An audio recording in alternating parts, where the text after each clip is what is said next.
வணக்கம் நண்பர்களே, இது உங்கள் தமிழ் விஆர்எஸ் மீடியா.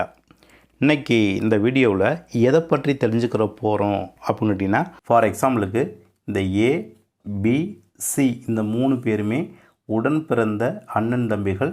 அப்படி இருக்கக்கூடிய இந்த 3 பேரும் சேர்ந்து கூட்டாக அரசுக்கு சொந்தமாக இருக்கக்கூடிய ஆட்சேபனை இல்லாத அரசு புறம்போக்கு இடத்தை நத்தம் காலிமனையாக கடந்த 1984 முதல் தொடர்ச்சியாக இந்த இடத்த ஏதோ ஒரு வகையில் இந்த 3 பேரும் சேர்ந்து கூட்டாக அனுபவித்து வர்றாங்க. அப்படி அனுபவம் செய்து வரக்கூடிய இந்த இடத்துடைய மொத்த அளவு 1 சென்ட் தான் இருக்குது. இந்த 1 சென்ட் இடத்தை பொறுத்தவரை அரசுக்கோ அல்லது பொதுமக்களுக்கோ எந்த ஒரு ஆட்சேபனையும் இல்லை. அதனால தான் இந்த 3 பேருமே சேர்ந்து கூட்டாக அனுபவம் செய்து வர்றாங்க. அப்படி 3 பேரும் சேர்ந்து கூட்டாக அனுபவித்து வருவதற்கான எந்த ஒரு ஆதார சான்றும் இந்த இடத்துக்கு இந்த 3 பேர்லேயும் இல்லை. அதே மாதிரி தனிப்பட்ட ஏ பேர்லேயோ அல்லது பி பேர்லேயும் இல்லை. ஆனால் ஏதோ ஒரு வகையில் இந்த இடத்த கூட்டாக அனுபவித்து வர்றாங்க. இந்த 3 பேருமே ஒரே குடும்பத்தில் பிறந்ததுனால அந்த குடும்பத் தலைவர் அனுபவிச்சுட்டு வந்திருக்காரு. அதன் பிறகு இந்த 3 பேரும் சேர்ந்து இந்த இடத்த கூட்டாக அனுபவிச்சுட்டு வர்றாங்க. ஆனால் இந்த ஏ என்பவர், பி என்பவர், சி என்பவர் எல்லாருக்குமே சட்டப்படியான வாரிசுகள் இருக்கிறாங்க. ஆனால் இந்த ஏ என்பவர் ஏதோ ஒரு காலகட்டத்தில் இறந்து போயிடுறாரு. அதே மாதிரி பி என்பவரும் இறந்து போயிடுறாரு, சி என்பவரும் இறந்து போயிடுறாரு. இவர்களுடைய இறப்புக்கு பிறகு இவர்களுக்கு சட்டப்படியான வாரிசுகள் யாரெல்லாம் இருக்கிறாங்களோ இவர்கள் எல்லோரும் சேர்ந்து தான் இந்த இடத்த கூட்டாக அனுபவித்து வராங்க. அப்படி கூட்டாக அனுபவித்து வருவதற்கான எந்த ஒரு ஆதாரமுமே இவர்களுக்கு பிறகும் அவருடைய வாரிசுகளுக்கு இல்லை. ஆனால் இந்த ஏ என்பவருடைய வாரிசுகளும் அதே மாதிரி இந்த சி என்பவருடைய வாரிசுகளும் ஏதோ ஒரு காரணமாக சொந்த ஊரை விட்டுட்டு வெளியில் போயிட்டு செட்டில் ஆகிடுறாங்க. மீதம் இருக்கக்கூடியது பி என்பவருடைய வாரிசுகள் மட்டும்தான் அந்த நத்தம் காலிமனையை தொடர்ச்சியாக பயன்படுத்திட்டு வர்றாங்க.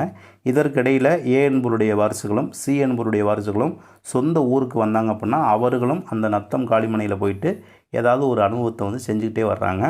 ஆனால் பி என்பவருடைய வாரிசுகளில் ஒருத்தர் மட்டும் ஏ என்பவருடைய வாரிசுகளை மறைத்தும் அதே மாதிரி சி என்பவருடைய வாரிசுகளை மறைத்து அவருடைய அதிகாரத்தை தவறாக பயன்படுத்தி நத்தம் காலிமனையாக இருக்கக்கூடிய அந்த 1 சென்ட்டுக்கு 2005ஆம் ஆண்டு அவருடைய பெயரில் சம்மந்தப்பட்ட வருவாய்த்துறை மூலியமாக பட்டா வாங்கிறாரு. அப்படி பட்டா வாங்கினதுக்கு பிறகு 2009ஆம் ஆண்டு அந்த 1 சென்ட்டில் போயிட்டு ஏதோ ஒரு சின்னமாக ஒரு செட்டை போடுறாரு.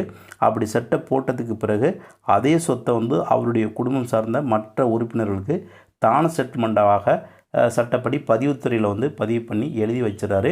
இப்படி எழுதி வைத்த அந்த தான செட்டில்மெண்ட் சட்டப்படி செல்லுமா? அதே மாதிரி அவர் வாங்கியிருக்கக்கூடிய அந்த பட்டா அவர் பேருக்கு இருக்குது அப்படின்னா அது சட்டப்படி செல்லுமா?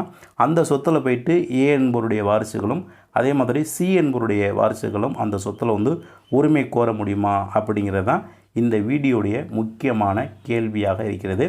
ஃபஸ்ட்டு ஏ என்பவருடைய வாரிசுகளும் சி என்பவருடைய வாரிசுகளும் இந்த சொத்தில் உரிமை கோர முடியுமா அப்படிங்கிறத முதல்ல பார்ப்போம். ஏ என்பவருடைய வாரிசுகளும் சி என்பவருடைய வாரிசுகளும் அந்த சொத்தை தொடர்ச்சியாக அனுபவம் செய்து வந்தாங்க அப்படிங்கிறதுக்கான எந்த ஒரு ஆதாரமும் ஏ கிட்டையும் சி கிட்டையும் இல்லை. அதனால் இவர்கள் 2 பேரும் சட்டப்படி அந்த சொத்தில் போயிட்டு உரிமை கோர முடியாது அப்படிங்கிறது முதல் பாயிண்ட்டு. ரெண்டாவது, பி என்பவருடைய வாரிசுகளில் ஒருத்தர் மட்டும் அந்த இடத்துக்கு அவர் பேருக்கு பட்டா வாங்கியிருக்காரு அப்படின்னா அந்த பட்டா செல்லுபடி ஆகுமா அப்படின்னு கேட்டிங்கன்னா கண்டிப்பாக செல்லுபடி ஆகாது.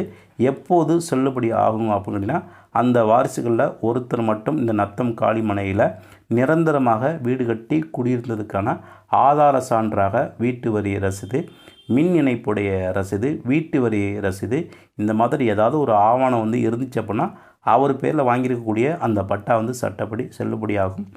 அதுவும் குறிப்பாக ஒரு 5லேருந்து 10 ஆண்டுகளுக்கு மேலே அந்த இடத்துல நிரந்தரமாக வீடு கட்டி குடியிருந்ததுக்கான இந்த ஆதாரத்தின் அடிப்படையில் அவர் பேரில் அந்த பட்டா வாங்கியிருந்தார் அப்படின்னா அது சட்டப்படி செல்லுபடியாகும். ஆனால் இங்கே என்ன நடந்திருக்கு அப்படின்னு கேட்டிங்கன்னா வீடு எதுவுமே இல்லை, அதற்கான ஆவணங்கள் எதுவுமே இல்லை. நத்தம் காலிமனையாக இருக்கக்கூடிய ஒரு இடத்துக்கு அரசு சட்டப்படி பட்டா கொடுக்கக்கூடாது. அந்த அதிகார வரம்புகளை மீறி இவருடைய அதிகாரத்தை தவறாக பயன்படுத்தி நத்தம் காலிமனைக்கு எந்த ஒரு ஆவணமும் இல்லாமல் வருவாய்த்துறை மூலியமாக பட்டா வாங்கியிருக்காரு அப்படின்னா அந்த பட்டா சட்டப்படி செல்லுபடியாகாது. அந்த பட்டாவை அடிப்படையாக வைத்து 2009ஆம் ஆண்டு தான செட்டில்மெண்ட்டாக அவருடைய குடும்பம் சார்ந்த வாரிசுகளுக்கு வந்து செய்து வைத்திருக்காரு. அந்த தான செட்டில்மெண்ட் பத்திரமும் சட்டப்படி செல்லுபடி ஆகாது. இதுதான் இந்த வீடியோ மூலியமாக நம்ம தெரிந்து கொள்ள வேண்டிய ஒரு முக்கியமான தகவல். இப்போ நம்ம பார்த்த இந்த வீடியோவில் உங்களுக்கு ஏதாவது சந்தேகம் இருந்தாலும் சரி, அல்லது நான் சொன்ன இந்த தகவல்களில் ஏதாவது தவறுகள் இருக்குது அப்படிங்கிற பட்சத்தில் இந்த ஸ்க்ரீனில் தெரியக்கூடிய கான்டாக்ட் நம்பருக்கு வந்து கான்டாக்ட் பண்ணுங்கள். இது போன்ற ஒரு நல்ல தலைப்போடு மீண்டும் சந்திப்போம். நன்றி, வணக்கம்.